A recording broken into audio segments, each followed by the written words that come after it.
Damai sejahtera dari Allah Bapa itu yang melampaui segala akal dan pikiranmu dalam Kristus Yesus Tuhan kita. Amin. Renungan buat kita hari ini tertulis dalam Pengkhotbah 2 ayat 14. Mata orang berhikmat ada di kepalanya, sedangkan orang yang bodoh berjalan dalam kegelapan.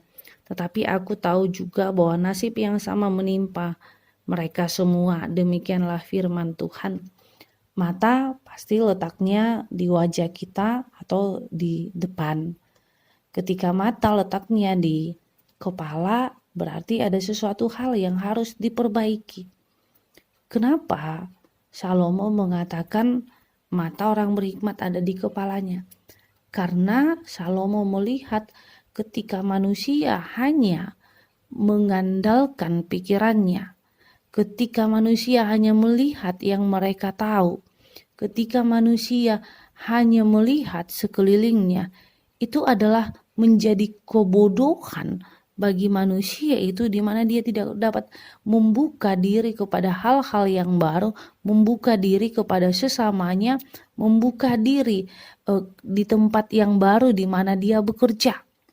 Karena itu Salomo mengatakan kalau itu yang diperbuat oleh manusia adalah hal yang sia-sia, karena dia tidak akan pernah berhasil dalam hidupnya. Yang kedua, alasan Salomo mengatakan ayat ini adalah ketika fokus manusia hanya di dunia ini saja. Fokus manusia hanya mencari harta duniawi, maka itu sia-sia. Kesia-siaan yang dimaksudkan oleh Salomo adalah sikap yang sementara. Yang kedua, dimakan oleh ruang dan waktu. Contohnya bahwa manusia yang sudah mati itu hanya dikenang mungkin oleh 1 atau 2 generasi dan pasti akan lenyap. Sehingga kitab Pengkhotbah ini mau mengajarkan kepada umat manusia adalah tujuan hidup manusia jangan hanya di dunia ini saja, tapi tujuan hidup manusia adalah mencari kemuliaan Tuhan. Tujuan hidup manusia adalah mencari Allah. Karena itu firman Tuhan katakan, carilah dahulu kerajaan surga, maka semuanya akan ditempatkan padamu.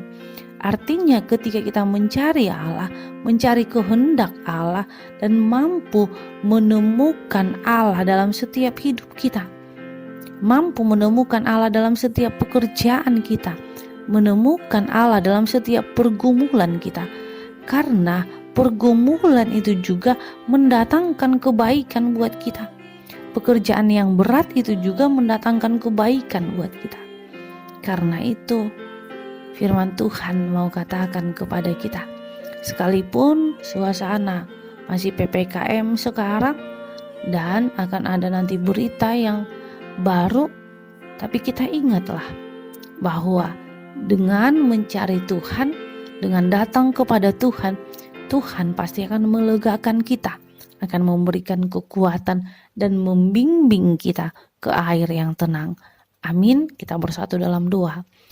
Tuhan Yesus, ajarkan kami mengandalkan hikmat dan pengetahuan yang daripada Tuhan, supaya kami mampu menjalani hidup kami, sekalipun pada saat ini adalah masa pandemik, masa yang susah, banyak pergumulan, tapi kami yakin bersama Tuhan pasti kami bisa menjalani hidup ini. Tuhan Yesus, inilah doa kami, dalam Yesus Kristus kami berdoa. Amin.